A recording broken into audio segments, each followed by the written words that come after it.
Assalamualaikum warahmatullahi wabarakatuh. Bertemu lagi dengan saya Nur Fadila Istiqamah, kelas PTIKD Universitas Negeri Makassar. Kali ini kita akan membahas materi tentang e-commerce dan bisnis, di mana terdapat pokok pembahasan. Yang pertama, e-commerce, 2, e-bisnis, 3, dampak positif dan negatif, dan yang keempat, perbedaan e-commerce dan e-bisnis. Pertama yaitu e-commerce. Terdapat poin pertama, sejarah e-commerce. Pada awalnya, ketika web mulai terkenal di masyarakat pada tahun 1994, banyak jurnalis memperkirakan bahwa e-commerce akan menjadi sebuah sektor ekonomi baru. Namun, baru sekitar 4 tahun kemudian, protokol aman seperti HTTPS memasuki tahap matang yang banyak digunakan. Antara 1998 dan 2000, banyak bisnis di Amerika Serikat dan Eropa mengembangkan situs web perdagangan ini. Poin kedua, definisi e-commerce. E-commerce adalah satu set dinamis teknologi, aplikasi dan proses bisnis menghubungkan perusahaan, konsumen, dan komunitas tertentu melalui transaksi elektronik dan perdagangan barang, pelayanan, dan informasi yang dilakukan secara elektronik. Poin ketiga, istilah-istilah dalam e-commerce. Pertama, digital atau electronic cash. 2, digital money. 3, disintermediation. 4, electronic cash. 5, electronic wallet. 6, extranet. Dan 7, micropayment. Poin keempat, ruang lingkup e-commerce. Dapat teknologi, marketing dan new consumer process, electronic linkage, dan server infrastruktur. Poin kelima, hambatan e-commerce. Penipuan dengan cara pencurian identitas dan membohongi pelanggan, dan hukum yang kurang berkembang dalam bidang e-commerce ini. Poin keenam, kemampuan e-commerce. Otomatisasi, integrasi, publikasi, interaksi, dan transaksi. Poin ketujuh, faktor kunci sukses dalam e-commerce, yaitu menyediakan harga kompetitif, menyediakan jasa pembelian yang tanggap, cepat, dan ramah, menyediakan informasi barang dan jasa yang lengkap dan jelas, dan menyediakan barang bonus seperti kupon, penawaran istimewa, dan diskon. Ke-8, aplikasi e-commerce. Beberapa aplikasi umum yang berhubungan dengan e-commerce adalah email dan message, contact management system, dokumen, spreadsheet, database, akuntansi dan sistem keuangan, serta informasi pengiriman dan pemesanan. Poin ke-9, Undang-Undang e-commerce. Pasal 1 UU PK tahun 1999 mengatur mengenai perlindungan konsumen. Namun pada kenyataannya UU PK 1999 sebelum sepenuhnya mengatur mengenai transaksi elektronik. Hanya beberapa pasal saja yang dapat dipergunakan dalam transaksi elektronik.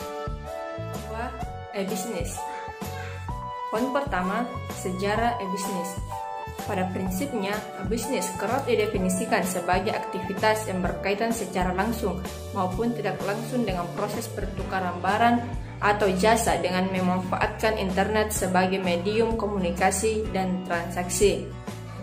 Intinya adalah, jika praktisi bisnis melihat adanya sumber daya fisik atau proses bisnis yang saat ini dapat digitalisasikan, maka disitulah kesempatan konsep e-bisnis dapat diimplementasikan.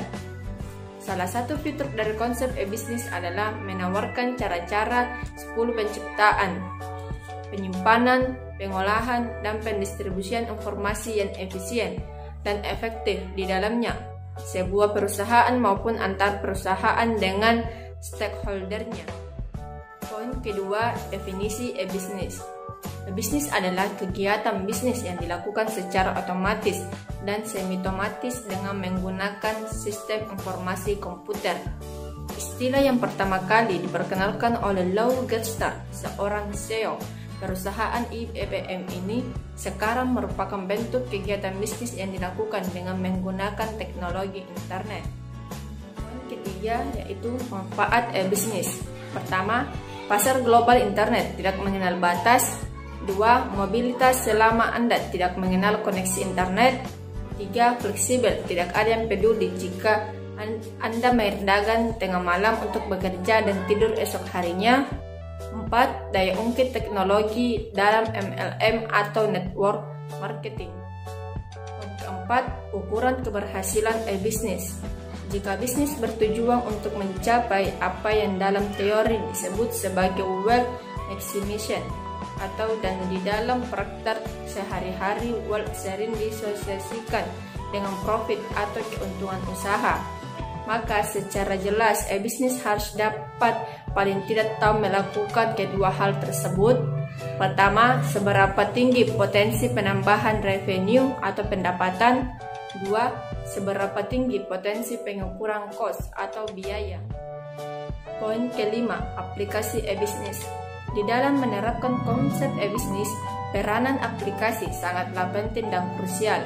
Sehubung dengan hal tersebut, memiliki arsitektur aplikasi e-bisnis yang handal akan sangat menentukan kinerja perusahaan dalam menghasilkan sebuah produk dan jasa yang dapat memuaskan pelanggan. Poin keenam, arsitektur e-bisnis. Arsitektur e-bisnis adalah gambaran terpusat bentuk baru dalam hal fungsi proses paralel dalam membangun arsitektur e-bisnis, membagi pada fungsi proses persilangan yang terintegrasi untuk kebutuhan banyak perusahaan. Poin ketujuh, desain e-bisnis. Pertama, persilangan unit fungsi bisnis. 2. Strategi bisnis unit. 3. Integrasi perusahaan. Dan keempat, komunitas interperusahaan. Poin ke-8, perusahaan dalam e-bisnis. E-bisnis bukan lagi merupakan jual beli melalui jaringan internet, namun merupakan proses bisnis perusahaan yang dilakukan melalui jaringan internet. Ada 9 kuadran yang merupakan segmentasi pasar dari e-bisnis, antara lain C2C, C2B, C2G, B2B, B2C, B2G, G2G, G2B, dan G2C. Poin ke-9, faktor-faktor penyebab kegagalan e-bisnis. Pertama, tidak ada komitmen yang utuh dari manajemen. 2. Buruknya infrastruktur komunikasi. 3. Tidak selarasnya strategi teknologi informasi dan strategi perusahaan. 4. Adanya masalah keamanan dalam bertransaksi. Dan yang kelima, kurangnya dukungan finansial. 3. Dampak positif dan negatif pada e-commerce dan e-bisnis. Dampak positifnya yaitu melebarkan jangkauan, meningkatkan customer loyalty, meningkatkan supplier management, memperpendek waktu produksi, dan meningkatkan value chain. Dampak negatif pada e-commerce dan e-bisnis. Pertama, kehilangan segi finansial secara langsung karena kecurangan. 2. Pencurian informasi rahasia yang berharga. 3. Kehilangan kesempatan bisnis karena gangguan pelayanan.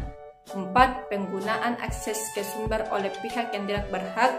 5. Kehilangan kepercayaan dari para konsumen. Dan 6. Kerugian yang tidak terduga. 4. Perbedaan e-commerce dan e-bisnis. Electronic business atau e-bisnis adalah suatu proses bisnis yang berhubungan dengan sistem informasi. Dalam prakteknya, e-bisnis lebih fokus pada strategi dengan fungsi yang menggunakan kemampuan elektronik. Sedangkan e-commerce adalah suatu kumpulan dari keseluruhan strategi e-bisnis. E-commerce dicari untuk menambahkan aliran pendapatan dengan menggunakan internet untuk membangun hubungan dengan klien dan mitra usaha yang mengembangkan efisiensi dengan menggunakan strategi empathy. Itu yang bisa saya sampaikan, kurang dan lebihnya mohon dimaafkan. Wabillahi taufiq wal hidayah. Wassalamualaikum warahmatullahi wabarakatuh.